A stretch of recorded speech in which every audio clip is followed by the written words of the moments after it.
diz: agradeço a meu Deus. Versículo 3, tá? Filipenses 1, versículo 3.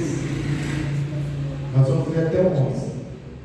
Agradeço a Deus toda vez que me lembro de vocês, em todas as minhas orações em favor de vocês. Sempre oro com alegria. Você nota aqui que Paulo, ele fala de contínuo a oração pela igreja, por causa da cooperação que vocês têm dado ao Evangelho, desde o primeiro dia até agora. Estou convencido de que aquele que começou a boa obra em vocês vai completá-la até o dia de Cristo Jesus.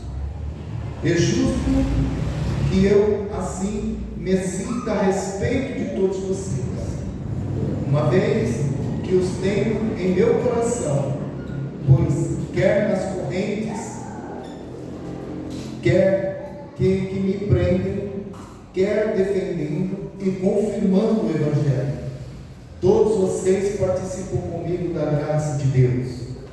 Deus é a minha testemunha de como tenho saudade de todos vocês, com a profunda afeição de Cristo Jesus. Esta é a minha oração, que o amor de vocês aumente cada vez mais em conhecimento e em toda percepção, para discernirem o que é melhor, a fim de serem puros e irrepreensíveis até o dia de Cristo, cheios do fruto da justiça, fruto que vem por meio de Jesus Cristo, para a glória e louvor de Deus. Amém? Poder sentar no nome do Senhor. Nós vamos falar um pouquinho nessa noite sobre a motivação para fazer. Nós, a todo tempo que estamos em Cristo, somos motivados a continuar, motivados a fazer melhor, motivados a prestar um culto ao nosso Deus. Eu creio que alguns de vocês aqui, nessa noite, houve uma investida para que você não estivesse aqui.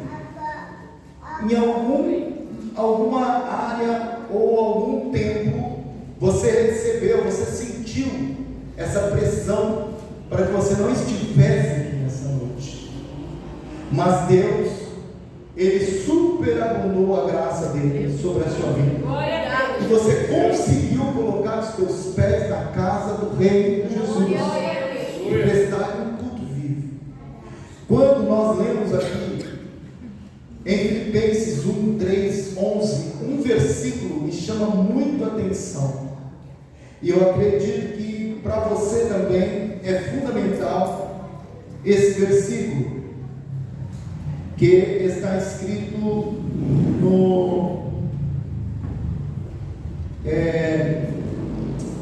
acho que é o versículo 6. Vamos ler a partir do versículo 6.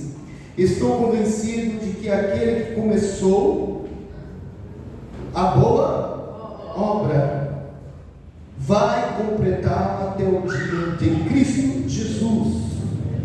Essa é uma das maiores motivações que eu e você podemos ter. Paulo expressa: eu estou convencido de que aquele que começou uma boa obra.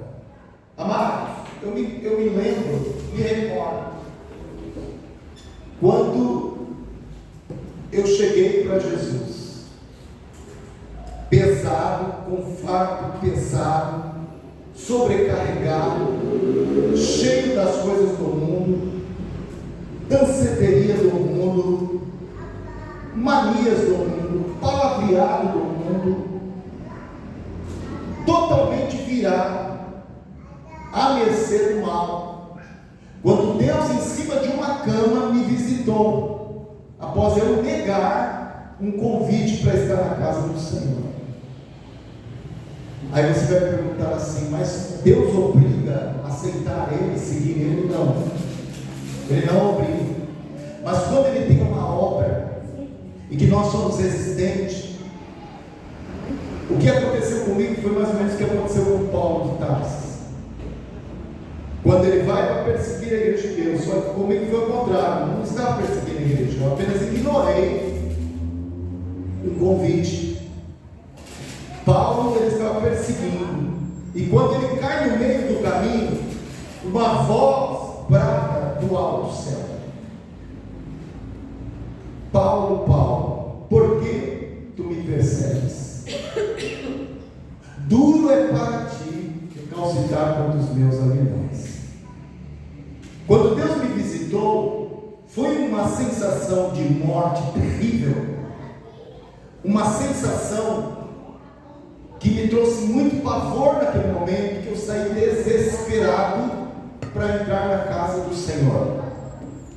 Ele estava começando uma boa obra na minha vida, que poderia ser evitado se eu, de bom grado, tivesse aceitado o convite da minha mãe. Quando ela me convidou, eu até disse: vá, a senhora que é velha, como se eu nunca iria chegar naquele mesmo nível. E quando eu ignorei isso, eu paguei um grande preço. Eu não sei se eu fui de shorts, eu não sei se eu fui de chinelo, eu nem me recordo, só sei que a manifestação de uma legião de demônios, a partir daquele dia, foi fatal na minha vida. Durante 4 anos eu pedi libertação e não tinha libertação. Eu tinha que passar aquele processo muito difícil. Você não faz a ideia, você querer o Espírito Santo, e Deus te enchendo, você sentindo a presença. Quando você abre a boca para falar em línguas, o diabo te toma. Você não faz ideia do que é a vida espiritual. E quando o Senhor começou essa boa obra na minha vida, e que eu não compreendi muito no decorrer dos dias, eu limitei o grande crescimento de Deus na minha vida. Eu limitei a porção dobrada que Deus tinha rapidamente para fazer no meu ministério. Cada vez que eu deslizava, cada vez que eu vacilava, cada vez que eu ainda sentia saudade do mundo e queria me voltar para o mundo, cada vez que eu me voltava, eu atrasava o grande de Deus na minha vida. Mas o Senhor nunca desistiu de mim. Às vezes tem pessoas que batem o martelo e dizem assim: para você não tem jeito, acabou, não tem jeito. Mas o Senhor não desistiu de você. O Senhor, Ele não desiste, Ele vai até o último, porque Ele diz que Ele não tem prazer na morte daquele que está distante. Ele não tem prazer na morte do ímpio. Então, quando o Senhor fala de começar uma boa obra, e eu fico analisando, quando Paulo ele é chamado, e que Paulo se volta para o serviço do Senhor, ele começa a pagar o grande preço. Ele começa a pagar o grande preço. E uma das primeiras coisas, quando mandam cercar toda a cidade, e que ele tem que descer no cesto, alguém manuseando esse cesto, ele descendo para esse cesto, fugindo, corrido, porque ele estava sendo ameaçado de morte. Uma das primeiras perseguições de Paulo. Eu não sei qual tem sido a tua perseguição, eu não sei qual o preço que você tem pago por causa do teu chamado, eu não sei qual é o tipo de perseguição, se é sentimental, espiritual, financeiro, eu não sei qual a área que você tem sido afligido, mas uma coisa eu sei: aquele que começou a boa obra em você, ele vai aperfeiçoar essa obra, e não adianta o inferno se levantar. O diabo pode querer levantar 500 vezes contra o que Deus oficialmente tem para fazer na tua vida, mas essa área que você está sendo afligido, essa área que você está sofrendo perseguição, Deus ele vai trazer a perfeição. E no momento que Deus ver a perfeição, de maneira alguma o teu ministério vai ficar estagnado. O teu ministério vai fluir, vai florescer, e a glória de Deus vai se manifestar em vidas, em almas que precisam ouvir o Evangelho. Diga assim, levanta a tua mão direita e diga assim: Senhor, eu tenho alguém dentro da minha casa que precisa do Evangelho, da salvação. Visita neste momento, através da minha oração. Diga a pessoa que está do lado: creia, porque assim será. Glória a Deus, amém? Glória a Deus. Aleluia. O que nos move? Necessidades. Se for só isso que nos move para o Senhor, Ele vai nos manter na necessidade. Porquanto, se nós somos motivados somente nesses momentos, Deus ele vai permitir que a necessidade constantemente esteja, porque é somente nela que você busca Deus, somente nela que você busca Deus. Se você tem ambição de crescer, de trabalhar, dinheiro e etc., Deus ele vai manter você nisso. Se você tem medos, e através desses medos, você fica buscando a Deus, pedindo constantemente que Ele traga preenchimento aí, que Deus vai continuar trabalhando. Se você tem planos de ter muito, de conquistas e etc., só que nós somos movidos pelo sangue do Cordeiro quando Ele nos visita, que Ele purifica a nossa alma e Ele vai nos lapidando, tirando aquilo tudo que ainda precisa ser tirado. Diga assim: Senhor, tira de mim, tudo aquilo que me faz ser limitado à tua obra. Em nome de Jesus. Diga a pessoa que está do teu lado: eu profetizo isso na sua vida, porque o propósito de Deus tem que se cumprir e vai se cumprir. Aleluia. Glória a Deus. Se nós nos movemos no propósito, na fé, o processo nos fere, mas o propósito de Deus nos cura. Se eu perguntar para você no teu propósito de crescimento espiritual, de ganhar almas, de fazer com que outras pessoas e até mesmo pessoas da tua casa sejam abertos os olhos para ver o plano que o Altíssimo tem. Se você tem pago um preço muito grande e você está dizendo assim: ó, quer saber de uma coisa? Vou parar de orar, porque cada vez que eu oro para esse fulano, cada vez que eu oro para essa pessoa da minha casa, me vem uma certa retaliação, me vem algo que eu não entendo. Isso é para querer tirar você do propósito que Deus estabeleceu para aperfeiçoar a obra que Ele começou na sua vida. Mas você deve entender que o propósito do chamado do Senhor deve permanecer.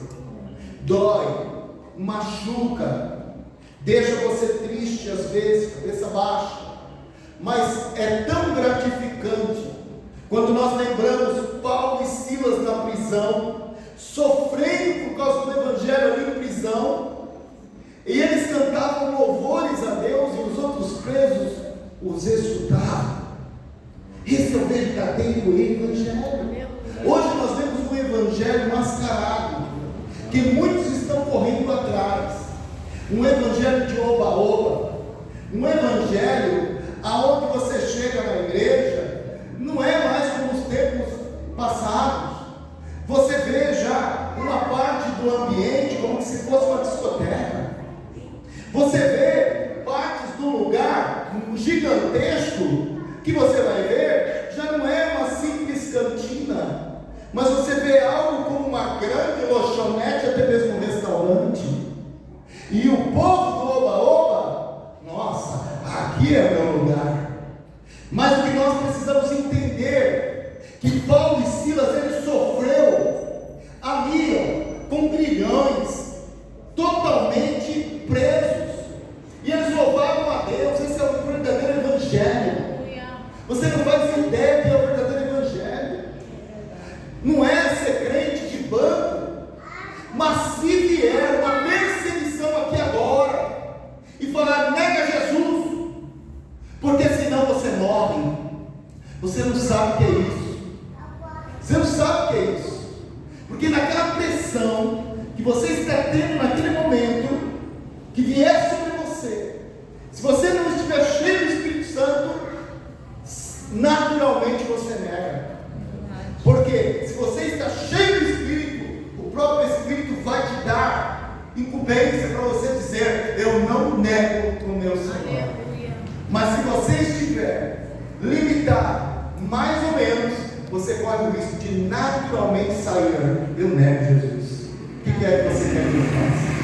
Por isso que Deus está falando contigo nessa noite. Ele começou a boa obra na tua vida, deixa ele terminar. Ninguém vai poder terminar essa obra, ninguém vai poder aperfeiçoar essa obra. Só Jesus Cristo, que começou essa boa obra, vai aperfeiçoar essa obra na tua vida, amado. Então, glorifique e continua nessa obra, em nome de Jesus. Aleluia. Diga a pessoa que está do teu lado: o Senhor está se movendo para trazer uma fé sobrenatural dentro de você. Amém? Amém. Antes de tudo, Deus quer operar mudanças em nosso coração. Todos nós somos convidados a crescer, a entender o que nos move nesta caminhada, melhorar, sermos mais amorosos, amigos, fiéis e etc. O Senhor sempre está nos ensinando. Não adianta alguém dizer assim. É muito fácil você olhar para uma pessoa e você ver nela uma brecha. O ser humano tem muito disso. É difícil o ser humano compreender que amanhã pode ser ele. É difícil o ser humano analisar. Crentes, eu falo com crentes, porque o maior problema não é quem está no mundo fora, é quem está dentro. É difícil olhar e analisar: poxa vida, nesse item está em falta o meu irmão. Eu preciso orar, interceder, no calado, eu vou jejuar. E eu tenho certeza que o Espírito de Deus que começou a obra vai aperfeiçoar essa obra. Mas não. Já quer jogar? Primeira pedra. E escolhe uma grandona, não é uma mais ou menos, uma grandona. Já está de barriga acabada. Então, esse é o crente. Não é os de fora, é os de dentro que te mata, que joga você totalmente para baixo, porque não compreende. Amados, é inquestionável. Se Deus começou uma obra na tua vida, eu posso te ajudar. Por mais que eu te ajude, eu não vou conseguir aperfeiçoar essa obra que o Senhor começou. Só Ele vai te mostrar, tintim por tintim, de coisas mínimas que às vezes passam desapercebido por você. Mas quando você está tratando de vidas, está tratando de almas, o Senhor ele vai mostrando, o Senhor vai revelando, porque o propósito dele é que você esteja totalmente qualificado para fazer multiplicar. O propósito de Deus é que você esteja pronto para ganhar, para fazer com que outras pessoas estejam ali, agregadas, voltadas ao esse evangelho de salvação. Então não se preocupa, não julgue, não aponte, não fique entrando nessa pilha do diabo. Ah, mas eu vi o fulano falar, ele me dá, será que eu preciso compartilhar também disso? Não. Ou participar disso? Não, você não precisa. Deixa quem está fazendo, quem está está falando, quem está contando. Você é diferente. Você tem um chamado diferente. O particular que você tem tido com Deus não tem o Senhor com outro ou com o terceiro. Em Salmo capítulo 3, versículo 3, está escrito: mas tu, Senhor, és o escudo que me protege, és a minha glória e me fazes andar de cabeça erguida. Glória a Deus. Amém. O Senhor, Ele fala tremendamente. Nós conquistamos os outros e os convencemos pelo nosso exemplo. E Deus espera a nossa entrega.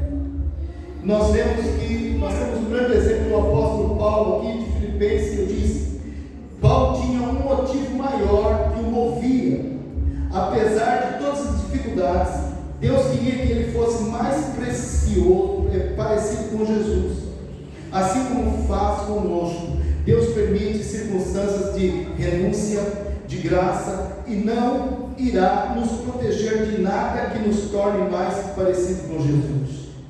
Deus irá nos moer até virarmos pão, vai nos lapidar até brilharmos como Jesus.